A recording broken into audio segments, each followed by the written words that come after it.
Organização Mundial da Saúde pede aos países que adotem leis mais severas para encorajar estilos de vida mais saudáveis, incluindo medidas para conter o consumo de álcool e de bebidas açucaradas. Olha, então alerta da Organização Mundial da Saúde, que tem tudo a ver com a nossa conversa aqui hoje, a gente falando sobre distúrbios alimentares. A alimentação pode ajudar em muito a prevenção de doenças também. Com certeza, né? Não é só para ter um corpo, um físico bonito, mas o grande segredo está justamente aí, né? De preocupar com a nossa saúde. Mas às vezes a gente está falando aqui de relação, né? Com relação aos alimentos, e às vezes a gente entra num questionamento,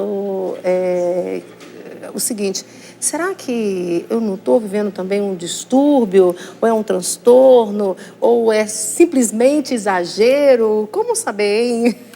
Maria Elza, bom dia. Bom dia. Então, tem uma diferença entre transtorno, distúrbio, exagero, gula. As pessoas não sabem, come um pouquinho mais, fala, será que eu sou compulsivo alimentar? Será que eu estou doente?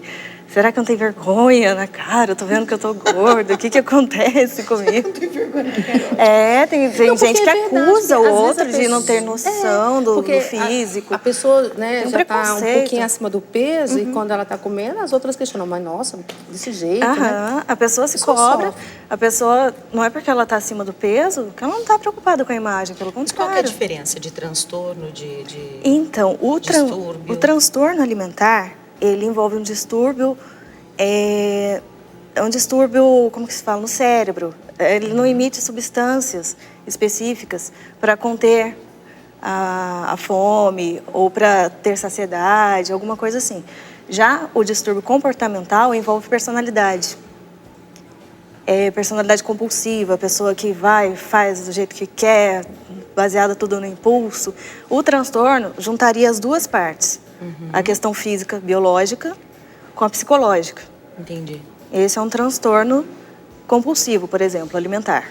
A pessoa tem uma baixa, excessos, né? A pessoa tem uma baixa no neurotransmissor, que regula a saciedade, e tem também aquele ímpeto, aquela personalidade impulsiva, tudo ou nada, 880. Com essas duas coisas, a gente desencadeia um transtorno muito sério, que é onde a pessoa não tem controle algum. Agora, o distúrbio, então, a pessoa, ela nunca vai se sentir saciada? Seria mais ou menos isso? Transtorno. No transtorno. O transtorno, que envolve o distúrbio físico e o psicológico. Aí a pessoa tem o transtorno compulsivo alimentar. Ela come, pode comer por 2 horas, ela nunca vai ficar saciada, nunca. Agora, ela para de comer porque ela passa mal. Porque não cabe mais, vai um mal-estar físico. Isso aí é equilibrado com medicação? Isso, equilibrado com medicação, terapia, exercício físico, vários fatores, é multidisciplinar. Olha, inclusive eu tenho uma participação sobre isso já, lá de Sarandi, no Paraná, é a Kyoko Kuzumoto. Ela conta assim que ela tem 60 anos e ela sofre de ansiedade, por isso ela acaba se alimentando fora do limite. Aí ela toma medicamentos, inclusive para ansiedade. Aí ela gostaria de saber se esses remédios, medicamentos controlados, eles engordam. Não, pelo contrário. No caso para conter esses excessos alimentares, a medicação usada é para repor a serotonina no cérebro, no sistema nervoso. E a serotonina, ela é capaz de diminuir o apetite. A pessoa para de comer, dá uma emagrecida, não tem nenhum efeito então, além desse. Não precisa ter essa o antidepressivo, pelo menos essa classe de antidepressivos, que são os repositores de serotonina, eles dão esse equilíbrio alimentar e ajudam, inclusive, a emagrecer. Agora, existe uma relação muito maior com os alimentos do que a gente imagina, né? Sim. Por exemplo, quando você vai em algum lugar e você vê um prato lá que sua mãe preparava desde a sua infância, isso mexe também com o seu psíquico, com o seu emocional, não é isso? Sim, uma relação afetiva, né? Afetiva. Sim, o alimento a pessoa não se aproxima, não se atrai por certo tipo de comida, simplesmente pelo sabor ou porque alguém indicou, não. Tudo é envolvido. Tudo, a vontade, a história, igual você falou, a comida da mãe. Aquilo, de repente, a pessoa nem está com fome, mas vê a comidinha da mãe, bate aquela nostalgia, aquela saudade, e come. Aí fala, me excedi, nem precisava ter comido isso agora. Não, bate no emocional. mexe com o biológico. A comida tem a relação da pessoa com os alimentos, vai muito além do ato de matar a fome. Vai muito além de saciar uma necessidade física.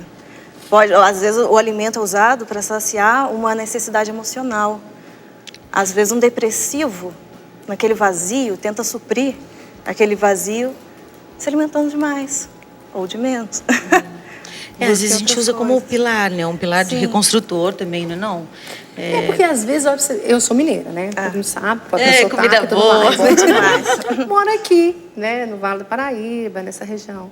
Quando eu vejo uma comidinha mineira, gente, eu não consigo dizer não para ela, seja onde for. Incrível isso. Parece que é mais forte do que nós mesmos, né? Esse final de semana mesmo, quero mandar um beijo aí para minha irmã, a Liliane, meu cunhado, né, o Sou Santana, o William, que estiveram lá em casa, fizeram uma comidinha mineira. Quem disse? Eu falei, não vou comer. Mas na hora, gente, bateu aquele cheirinho, aquela comida com aquela minha cara. Eu falei, não, existe isso. Existe, mas pelo menos no meu esforço, assim, para mim o cuidado, falando bem pessoalmente, nem psicologicamente, nem emocionalmente. Mas eu tenho uma relação com a comida, às vezes, quando eu estou ansiosa, por exemplo, eu tenho uma reação inversa. Quando eu estou ansiosa, enquanto aquilo não se resolve, eu nem me lembro de alimento algum, eu não como nada. Quando você tem algum problema, assim, quando você está preocupada? Geralmente quando eu estou muito concentrada em alguma coisa, eu tenho uma coisa para realizar, eu tenho um problema mesmo me angustiando, eu não como. Eu esqueço mesmo, eu não sinto. Eu vou lembrar 10 horas depois, nossa, eu não almocei. E eu já sou o contrário, quando eu sinto essa mesma coisa, eu já tenho vontade de comer. Aí eu acho que é um exercício de virtude também, não é? Aquela coisa das virtudes dobradiças que o catecismo nos convida, que tem lá a prudência, a justiça, a temperança e a fortaleza. Eu acho que essa história de cuidar dos alimentos passa pela fortaleza, sabe assim? De você tomar uma decisão séria mesmo de domínio próprio. Porque é um domínio próprio, tanto comer bem quanto perceber os excessos, perceber quando eu passei do ponto e também perceber quando eu nem cheguei no ponto. Para mim é um exercício de fortaleza mesmo, não me deixar levar tanto pela execução das minhas atividades, mas ter um bom senso comigo mesma, ter uma alma atenta o tempo inteiro, de ter equilíbrio mesmo, uma busca de equilíbrio, né? Mas não é nada fácil. Mas é uma busca constante, né? Mas por que isso acontece, hein? Por que tem pessoas que, como a Ziza, não querem comer na hora da ansiedade, das preocupações ou do sofrimento, e tem outras pessoas que é o contrário, né? Elas, nessa hora, elas já buscam, por causa da ansiedade, a alimentação. Tem a ver com a estrutura, com o psicológico, com o particular de cada um. Tem pessoas que têm tendência, quando está ansioso, quando está com algum problema, de se jogar na situação. Mas a tendência ela é, ela é familiar, ela é hereditária, ela é o quê? Tudo junto. É o hereditário somado ao cultural, aos hábitos, ao histórico familiar, a forma como você foi crescendo, o que você vivenciou. A história das pessoas é construída em cima de todos esses pilares. Não pode dizer, eu não como porque é genético. Não. Não, eu não como porque minha mãe falou que não. Também não. É uma mistura de circunstâncias, então. Então, é bem complexo. Então, para descobrir, para aprofundar mais, você tem que ter um autoconhecimento muito grande. Talvez buscar em terapia, quem não compreende. Mas o que eu posso dizer é que essa personalidade mais de se jogar, de levar as coisas, né? Eu vou resolver isso agora. Já é essas uma personalidade mais impulsiva, mais imediatista. Têm a tendência de comer mais, tudo mais. E alguns menos, se escondem, ficam introspectivos. Talvez... É aquilo que você falou, tem a ver com a nossa personalidade, Rodrigo. Olha, tem algumas participações aqui, disse. A Janice Costa, ela é de Colinas do Tocantins. Aí ela fala assim, que para ter uma vida saudável e agradável, ela não deixa a comida controlá-la. Ela que controla a comida. Parabéns, olha que legal. Muito ótimo. Bom. Aí, mas ela está enfrentando uma situação difícil, que o esposo dela tem problema de saúde e come muito e não consegue se alimentar bem. Está começando a mudar, mas é muito difícil. Realmente, para quem tem dificuldade, é bem mais difícil. E ela pede também que a gente reze por eles. Já uma participação lá do Rio de Janeiro, o Dionísio Muniz, ele disse assim que a esposa dele, a Luciene Muniz, ela vive de olho na alimentação.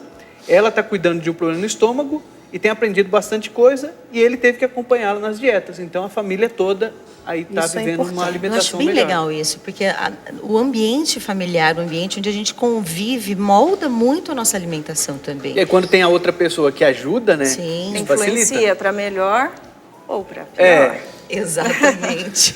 Influencia bastante a família.